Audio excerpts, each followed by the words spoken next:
All right, so today's session is about implementing effective instructional strategies, where we will look at 4 possible strategies we can use in the classroom, kind of what they look like, how they can be implemented, and some ideas to make sure they're being used properly in the classroom.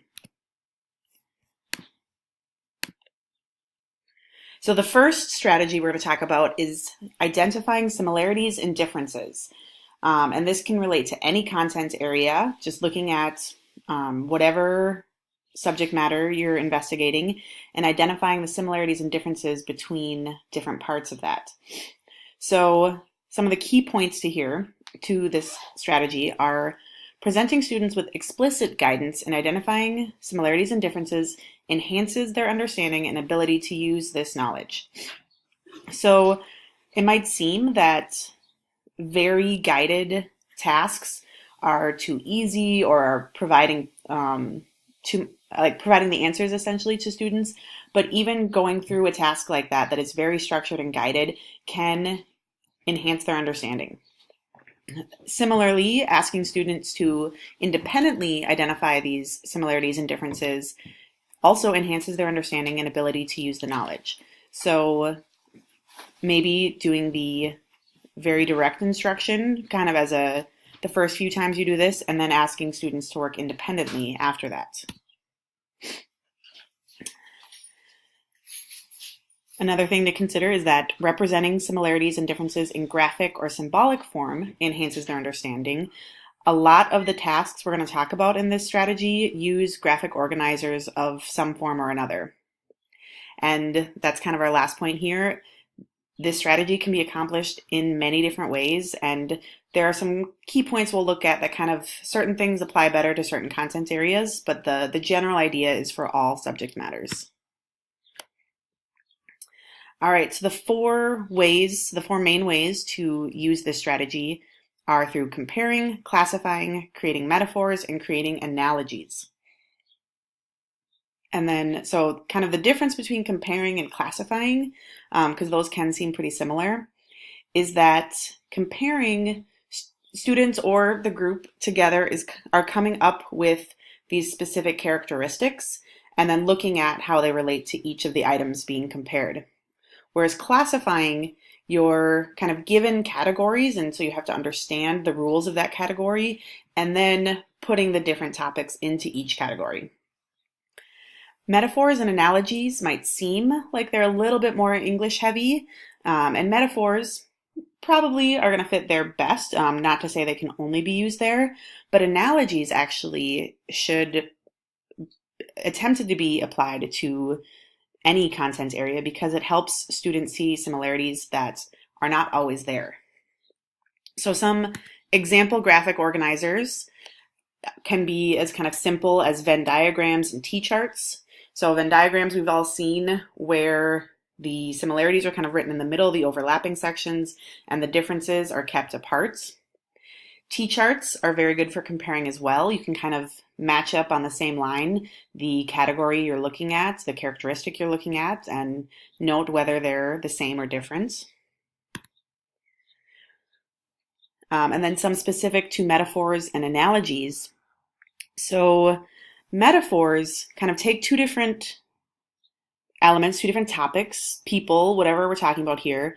We look at a literal pattern, a literal characteristic or identity to these things, and then connect that to a unifying abstract theory. So metaphors are certainly a higher level comparison than most students are going to do on a regular basis, but I think having a graphic organizer can help students see how that works a little better. Analogies, I like this kind of simple one here, can be used for any content area. Just coming up with two things that are related, defining what that relationship is, and then coming up with two more. That could be very similar or could be entirely different, but just still have that same relationship. All right. Our next strategy that we can talk about is reinforcing efforts and providing recognition. So this is maybe a little more general. This isn't something that you're going to relate to a specific topic.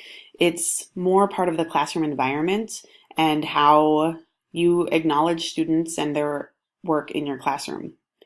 So efforts, and we have talked about this idea before with the grit. We talked about it at the beginning of the year. Students can always control their level of effort. They can try harder. They can kind of maybe some days be a little less motivated. So that is always within their control, even when their ability level is not always within their control. And so students might get frustrated at their ability level, but it's actually, and like we've talked about before with grit, it's actually their level of effort and tied to motivation there that determines how well they can do in the classroom. Recognition can include both the ideas of praise and rewards, but really just the idea that the teacher is seeing the students' accomplishments and making sure and calling that out and creating that positive classroom environment for students.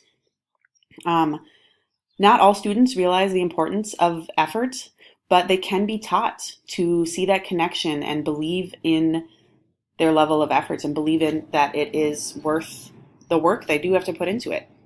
And that is in part through recognition of that hard work and of the accomplishments, however small, made due to their effort. So specifically talking about effort here,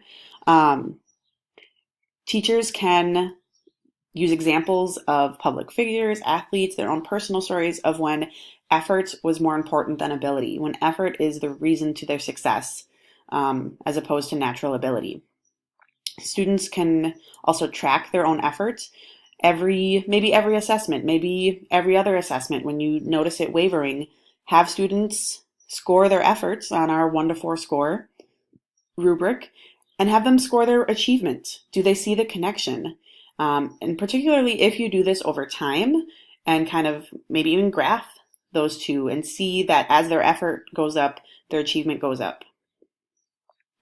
And even just calling out effort, reflecting about it, talking about it, can make them more aware of when they're putting effort in and when they're not. So just having this be part of your classroom routine and dialogue will get the positive outcomes that go with it. Now talking about recognition, and here I'm using the word reward because there are some specific studies tied to rewarding versus simple recognition. I think some people worry that rewards train students to only do work when they are getting a reward, and that is not necessarily true. A reward for a particularly hard task or even a fun reward for something that is more routine does not necessarily affect their intrinsic motivation. They can still be motivated to do the work. Rewards are more effective when it is contingent on some sort of benchmark or standard, not just completing the task. There are actually studies show that praise or rewards for just completing or accomplishing easy tasks can actually have students questioning their ability. If I'm being rewarded for something so easy, does the teacher think I'm dumber than I am, kind of thing? So making sure it is a high-level goal and that it's something that isn't just going to happen naturally, but then rewarding that achievement for students. And this one I thought was particularly interesting, that abstract recognition is more effective than tangible rewards. So even just that saying, good job, saying, or I'm sure calling home and telling the parents the positive efforts and achievements in the classroom is more meaningful to students than getting a little prize or getting a snack. So there are some examples we can talk about how to do those in the classroom. All right, so simple verbal praise is often the most effective. Keeping in mind what I had just said before, that make sure it is praise for something that took effort and they worked hard to achieve, not just for merely doing what was asked of them. And a couple specific examples that can be used in the classroom and help teachers start to implement this on their own is the idea of pause, prompt, praise. So when a teacher sees that a student is struggling, ask them to pause and ask them to reflect on what part of it is making them struggle, what is challenging them. Prompt them with a method to try to get past the challenge, to another pathway around if they're hitting a roadblock, either how to get over it or how to go around it, and then praising them when they try again and are able to kind of move past that. The idea of a personal best honor roll some schools have used.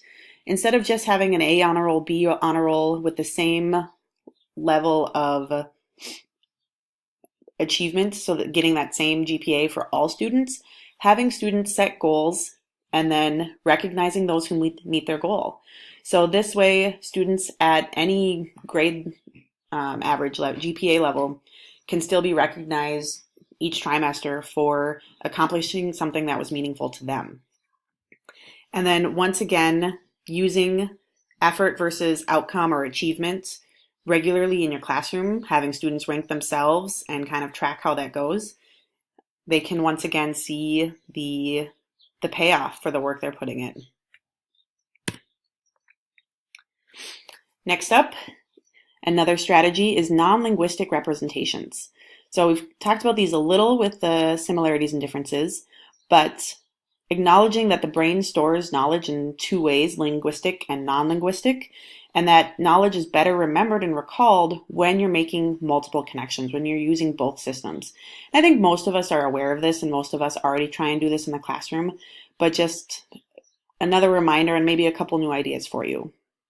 And then just acknowledging that most new content is delivered linguistically. Either they are reading or we are explaining, talking to them about the new content. So making sure to get those non-linguistic, usually visual or sometimes kinesthetic activities in there too. So we specifically use the term non-linguistic versus just visual because while there are visual aspects, so is the idea of movement and creating physical models that are tangible and kind of concrete. Those all fall in this category. These representations should elaborate on the learning to help get a deeper understanding as well as more connections. So, graphic organizers, physical models, even just having students close their eyes and visualize what we're talking about. It might seem a little silly, but that does make connections in that non-linguistic part of the brain. Drawing, even if it's a simple doodle that makes sense to them alone and might not have a connection for everyone, that works too. And kinesthetic activity. I know in the math classroom where I come from, some ideas we can do with this is using the arms to talk about different functions. So having students use their arms to show what a parabola looks like versus an x cubed function. Another fun activity I've tried is parallel line angle dance revolution. So setting up parallel lines with a transversal on the floor and having students jump around, showing the different angle relationships. So that movement makes those deeper connections for students. So here are some more graphic organizer ideas. A sequence, kind of like a timeline, just a general term in the middle with facts about it going around. Same idea here, just a different layout. And then a more in-depth concept pattern map. So this is maybe for a higher level topic where there are these multiple characteristics that each have different examples. Not every concept we'd want to make a graphic organizer for would go that deep, but just showing how we can keep branching off. All right, our last one here, cooperative learning. So cooperative learning uses groups of students in different ways for different tasks. So sometimes this is just to have students build those social skills working together, and other times it's to have students be able to play to their strengths by only doing certain roles within a project and having someone else play to their strengths by accomplishing another role. So studies show that heterogeneous groups across all ability levels are going to have better payoffs for all students. There are times when a homogeneous group is going to better fit the needs of the specific task, but should only be used sparingly. Groups should be kept small to 2 or 3 students, And while